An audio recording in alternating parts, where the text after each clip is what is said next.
আজকের এই ঘটনাটা পুরো বাড়ির জীবন বদলে দিতে চলেছে, কারণ এক মায়ের হঠাৎ সিদ্ধান্তে ছোট্ট সোনাইয়ের ভবিষ্যৎ অন্ধকার হয়ে যেতে পারে।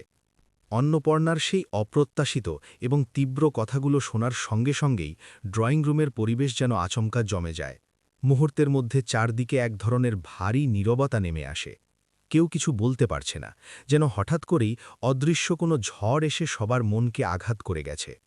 কোমলিনী, যে কিনা ছোট্ট সোনাইকে নিজের জীবনের থেকেও বেশি স্নেহ করতে শুরু করেছে, সে যেন নিজের কানে শোনা কথাগুলো বিশ্বাসই করতে পারছে না। তার চোখ বেয়ে নীরব অশ্রু গড়িয়ে পড়ে। অবিশ্বাসে ভরা চোখে অন্নপর্ণার দিকে তাকিয়ে সে ভাঙা কণ্ঠে বলে ওঠে, অন্নপর্ণা, তুমি এমন কথা বলছো কেন?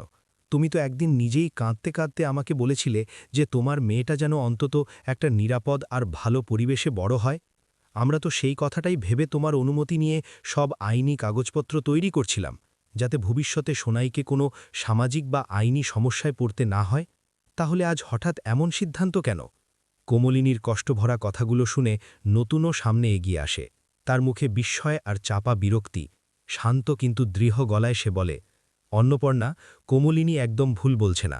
আমরা তো তোমার কাছ থেকে জোর করে কিছু নিতে চাইনি। তুমি নিজেই দত্তকের কথা তুলেছিলে। আমরা শুধু তোমার আর সোনাইয়ের ভালোর কথা ভেবেই এগোচ্ছিলাম। কিন্তু আজ হঠাৎ করে তুমি কেন এত বদলে গেলে? কে তোমাকে এসব ভাবাচ্ছে? এই সময় ঘরের এক কোণে দাঁড়িয়ে থাকা নীল শাড়ি আর লাল ব্লাউজ পরা বর্ষা সব কিছু দেখছিল। তার চোখে মুখে এক অদ্ভুত তৃপ্তি লুকানো।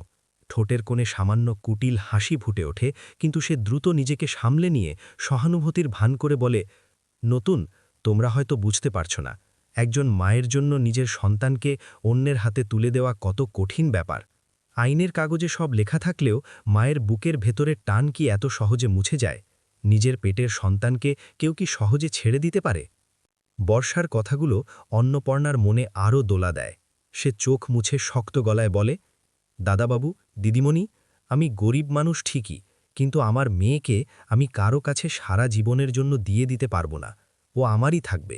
ও আমার সঙ্গে আমার ছোট্ট বাড়িতেই ফিরে যাবে। অন্নপর্ণারই এই সিদ্ধান্তে ঘরের পরিস্থিতি আরও অস্বস্তিকর হয়ে ওঠে। ঠিক তখনই সেখানে এসে পৌঁছায় কিষান।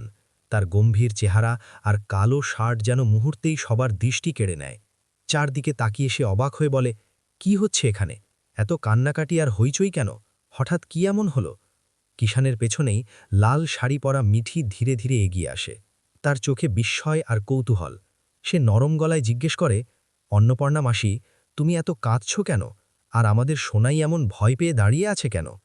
মিঠির কথা শেষ হওয়ার আগেই ক্যাজুয়াল টি শার্ট পরা বুবলাই এগিয়ে এসে বিষয়টা বোঝানোর চেষ্টা করে। সে একটা দীর্ঘশ্বাস ফেলে বলে, আসলে তেমন বড় কিছু নয়, কিন্তু অন্নপর্ণা হঠাৎ বলছে যে সে সোনাইকে আর দত্তক দিতে চায় না। এখন সে ওকে নিজের সঙ্গে বাড়িতে নিয়ে যেতে চায়।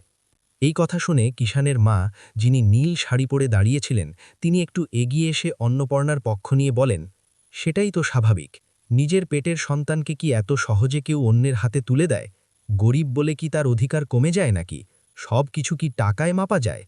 শাশুড়ির এই কথাগুলো কোমলিনীর মনে গভীর আঘাত করে। সে কান্না ভেজা কণ্ঠে বলে, আমি তো কাউকে জোর করিনি মা। আমি তো সোনাইকে নিজের সন্তানের মতোই ভালোবেসেছি। ও তো আমাকে নিজের মায়ের মতোই ডাকে। আমি কি কখনো ওর খারাপ চাইতে পারি? আমি শুধু ওর ভবিষ্যৎটা নিরাপদ করতে চেয়েছিলাম। কোমলিনীর কান্না দেখে ছোট্ট সোনাই আর চুপ থাকতে পারে না। সে দৌড়ে এসে কোমলিনীর পা জড়িয়ে ধরে ছোট্ট হাতে তার চোখের জল মুছিয়ে দিতে দিতে বলে, মাম্মাম, তুমি কাঁদছ কেন? আমি তো তোমার কাছেই থাকব। আমি কোথাও যাব না। আমি এখানেই থাকব। সোনাইয়ের এই কথাগুলো শুনে অন্নপর্ণার বুকের ভেতরটা কেঁপে ওঠে।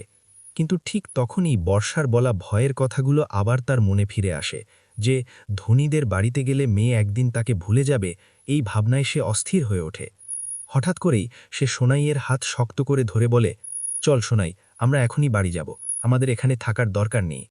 অন্নপর্ণার এই আচরণে সোনাই ভয়ে আর দুঃখে কাঁদতে শুরু করে। সে ছাড়ানোর চেষ্টা করতে করতে বলে, না, আমি মাম্মাম আর বাপিকে ছেড়ে যাব না। বাপি আমাকে আজ রেস্টুরেন্টে নিয়ে যাবে। তুমি যাও, আমি যাব না। শিশুটির কান্না শুনে নতুনের মন ভেঙে যায়। সে এগিয়ে এসে সোনাইকে শান্ত করার চেষ্টা করে এবং অন্নপর্ণাকে শান্তস্বরে বলে, তুমি আজ ওকে জোর করে নিয়ে যেও না। তুমি একটু সময় নিয়ে ভেবে দেখো। আমরা কখনো ওর ক্ষতি চাই না। তুমি চাইলে যে কোনো সময় এসে ওকে দেখতে পারবে। কিন্তু বর্ষা আবারও কথার মধ্যে ঢুকে পড়ে। সে মৃদু গলায় বলে, হ্যাঁ, তুমি এখন যাও, পরে ভেবে দেখো, তবে নিজের সন্তানের অধিকার যেন কেউ কেড়ে নিতে না পারে। অন্নপর্ণা আর কিছু না বলে সোনাইকে নিয়ে দরজার দিকে এগিয়ে যায়। সোনাই দরজার পাশে দাঁড়িয়ে শেষ চেষ্টা করে, কিন্তু শেষ পর্যন্ত মায়ের জেদের কাছে হার মানে। তার কান্নায় পুরো বাড়ির পরিবেশ ভারী হয়ে ওঠে। কোমলিনী ভেঙে পড়ে সোফায় বসে পড়ে আর মুখ ঢেকে কাঁদতে থাকে। মিঠি তার পাশে বসে তাকে সান্ত্বনা দেয়। তখন কিষান রাগে বর্ষার দিকে তাকিয়ে বলে, বৌদি, আমি কিন্তু শুরু থেকেই বুঝছি তুমি কিছু একটা করেছ। তুমি নিশ্চয়ই অন্নপর্ণাকে ভুল বুঝিয়েছ। বর্ষা অবাক হওয়ার ভান করে বলে, আমি আবার কি করলাম? আমি তো শুধু সত্যিটাই বলেছি। বুবলাই বিরক্ত হয়ে বলে, থাক, এখন এসব নিয়ে তর্ক করে লাভ নেই। কিষানের মা দীর্ঘশ্বাস ফেলে বলেন, হয়তো যা হচ্ছে ভাগ্যের লিখন। কিন্তু কোমলিনী মনে মনে সিদ্ধান্ত নেয় সে সত্যিটা বের করবেই এবং অন্নপর্ণার ভুল ধারণা ভাঙবে। অন্যদিকে রাস্তা ধরে হাঁটতে হাঁটতে অন্নপর্ণার মনেও দ্বন্দ্ব শুরু হয়। সে কি সত্যিই ঠিক করল?